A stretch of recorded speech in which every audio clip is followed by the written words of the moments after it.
ಗುಜರಾತ್ನಲ್ಲಿ ಡಿಸೆಂಬರ್ 1 ಮತ್ತು 5ರಂದು 2 ಹಂತಗಳಲ್ಲಿ ವಿಧಾನಸಭಾ ಚುನಾವಣೆ ನಡೆಯಲಿದ್ದು, ಡಿಸೆಂಬರ್ 8ರಂದು ಗುಜರಾತ್ ವಿಧಾನಸಭೆ ಹಾಗೂ ಹಿಮಾಚಲ ಪ್ರದೇಶ ವಿಧಾನಸಭೆ ಕ್ಷೇತ್ರಗಳ ಮತ ಎಣಿಕೆ ನಡೆಯಲಿದೆ ಎಂದು ಮುಖ್ಯ ಚುನಾವಣಾ ಆಯುಕ್ತ ರಾಜೀವ್ ಕುಮಾರ್ ಗುರುವಾರ ಪ್ರಕಟಿಸಿದ್ದಾರೆ. ಗುಜರಾತ್ನ ಒಟ್ಟು 182 ವಿಧಾನಸಭಾ ಸ್ಥಾನಗಳ ಪೈಕಿ 89 ಸ್ಥಾನಗಳಿಗೆ ಡಿಸೆಂಬರ್ 1ರಂದು ಮತ್ತು ಉಳಿದ 93 ಸ್ಥಾನಗಳಿಗೆ ಡಿಸೆಂಬರ್ 5ರಂದು ಮತದಾನ ನಡೆಯಲಿದೆ.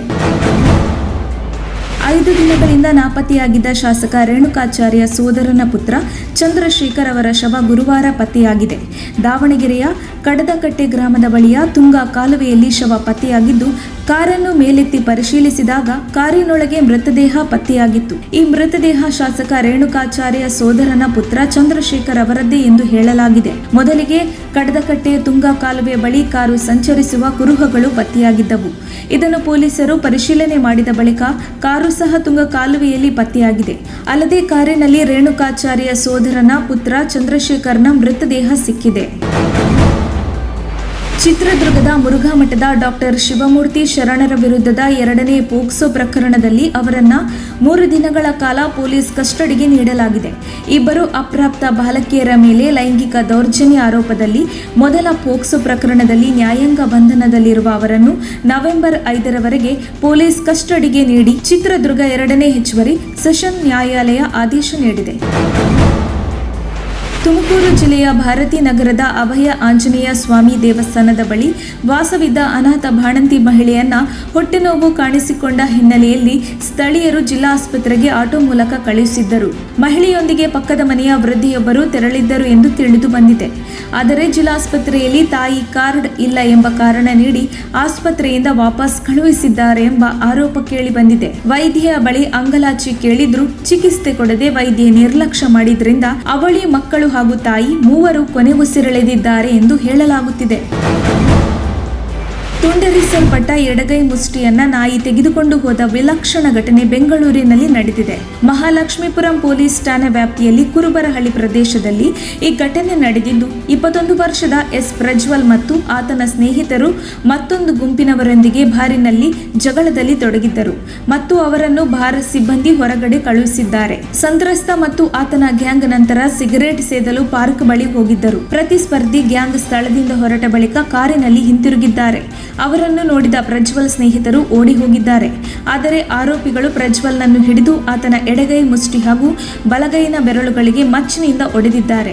ಭಾನುವಾರ ನಸುಕಿನ 2 ಗಂಟೆ ಸುಮಾರಿಗೆ ಜೆಸಿ ನಗರದ ಶಿವ ದೇವಸ್ಥಾನದ ಪಾರ್ಕ್ ಬಳಿ ಈ ದಾಳಿ ನಡೆದಿದೆ. ಸಿಸಿಟಿವಿ ಕ್ಯಾಮೆರಾ ಪರಿಶೀಲಿಸಿದಾಗ ನಾಯಿಯೊಂದು ಪ್ರಜ್ವಲ್ನ ಮುಷ್ಟಿಯನ್ನು ತೆಗೆದುಕೊಂಡು ಹೋಗಿದೆ ಎಂದು ಪೊಲೀಸರು ತಿಳಿಸಿದ್ದಾರೆ.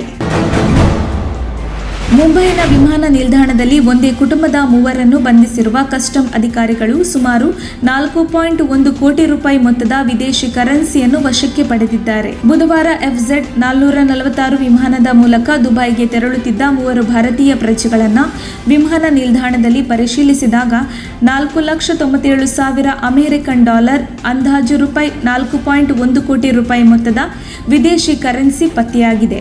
ಬಂಧಿತರನ್ನ ನ್ಯಾಯಾಂಗ ಬಂಧನಕ್ಕೆ ಒಪ್ಪಿಸಲಾಗಿದೆ. ಉಕ್ರೇನ್ಗೆ ಸಂಬಂಧಿಸಿದ ಮತ್ತೊಂದು ನಿರ್ಣಯ ಕುರಿತ ಮತದಾನದಿಂದ ಭಾರತ ದೂರ ಉಳಿದಿದೆ.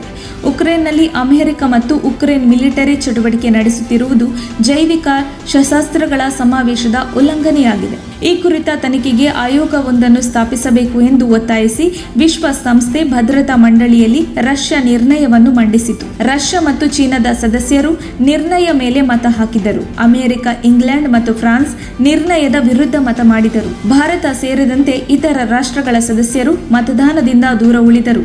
ಇದರಿಂದಾಗಿ ನಿರ್ಣಯಕ್ಕೆ ಬುಧವಾರ ಸೋಲಾಗಿದೆ. ಶಾಲಾ ಕಾಲೇಜುಗಳಲ್ಲಿ ವಿದ್ಯಾರ್ಥಿಗಳಲ್ಲಿ ಏಕಾಗ್ರತೆ ಹೆಚ್ಚಿಸಲು, ಆರೋಗ್ಯ ವೃದ್ಧಿ, ಒತ್ತಡ ಮುಕ್ತವಾಗಿಸಲು ಶಿಕ್ಷಣ ಇಲಾಖೆ ಧ್ಯಾನದ ಮೊರೆ ಹೋಗಿದೆ. ಇನ್ನು ಮುಂದೆ ಶಾಲಾ ಕಾಲೇಜುಗಳಲ್ಲಿ 10 ನಿಮಿಷ ವಿದ್ಯಾರ್ಥಿಗಳಿಗೆ ಧ್ಯಾನ ಮಾಡಿಸಲು ಶಿಕ್ಷಣ ಇಲಾಖೆ ನಿರ್ಧರಿಸಿದೆ.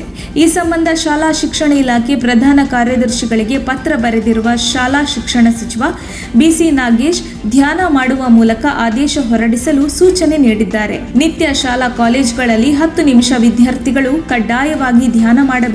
ಇದಕ್ಕಾಗಿ ಸಮಯ ನಿಗದಿ ಮಾಡುವಂತೆ ಸೂಚನೆ ನೀಡಿದ್ದಾರೆ. ಚಾಲಕನ ನಿಯಂತ್ರಣ ತಪ್ಪಿ ಕೆಎಸ್ಆರ್ಟಿಸಿ ಬಸ್ ಸೇತುವೆಯ ಕೆಳಗೆ ಬಿದ್ದ ಘಟನೆ ಶಹಾಬಾದ್ ಪಟ್ಟಣದ ಹೊರವಲಯದಲ್ಲಿ ನಡೆದಿದೆ. ಜೇವರ್ಗಿ ಪಟ್ಟಣದಿಂದ ಚಿತ್ತಾಪುರಕ್ಕೆ ಹೊರಟಿದ್ದಾಗ ಈ ದುರ್ಘಟನೆ ಸಂಭವಿಸಿದೆ. ಬಸ್ಸಿನಲ್ಲಿದ್ದ ಹಲವರಿಗೆ ಗಂಭೀರ ಗಾಯಗಳಾಗಿದ್ದು ಆಸ್ಪತ್ರೆಗೆ ದಾಖಲಿಸಿ ಚಿಕಿತ್ಸೆ ನೀಡಲಾಗುತ್ತಿದೆ. ಅದೃಷ್ಟವಶಾತ್ ಯಾವುದೇ ಪ್ರಾಣಾಪಾಯ ಸಂಭವಿಸಿಲ್ಲ. ರಾಜ್ಯದ ಹಲವು ಕಡೆ ಇಂದು ಧಾರಾಕಾರ ಮಳೆಯಾಗಿದ್ದು ಮುಂದಿನ 24 ಗಂಟೆಗಳಲ್ಲಿ ಭಾರೀ ಮಳೆಯಾಗಲಿದೆ ಎಂದು ಹವಾಮಾನ ಇಲಾಖೆ ಮುನ್ನೆಚ್ಚರಿಕೆ ನೀಡಿದೆ. ತಮಿಳುನಾಡು ಭಾಗದಲ್ಲಿ ಮೇಲ್ಮೈ ಸುಳಿಗಾಳಿ ಕಾಣಿಸಿಕೊಂಡಿದ್ದು ಸಮುದ್ರ ಮಟ್ಟದಿಂದ 7.7 ಕಿಲೋಮೀಟರ್ ಎತ್ತರದವರೆಗೆ ವ್ಯಾಪಿಸಿದೆ.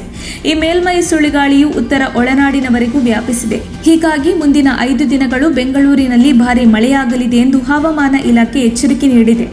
ಬಂಗಾಳಕೊಲ್ಲಿಯಲ್ಲಿ ಮೇಲ್ಮೈ ಸುಳಿಗಾಳಿ ಉಂಟಾಗಿರುವ ಹಿನ್ನೆಲೆಯಲ್ಲಿ ಬೆಂಗಳೂರು ಸೇರಿ ರಾಜ್ಯಾದ್ಯಂತ ಇನ್ನು 5 ದಿನ ಭಾರೀ ಮಳೆಯಾಗುವ ಸಾಧ್ಯತೆ ಇದೆ.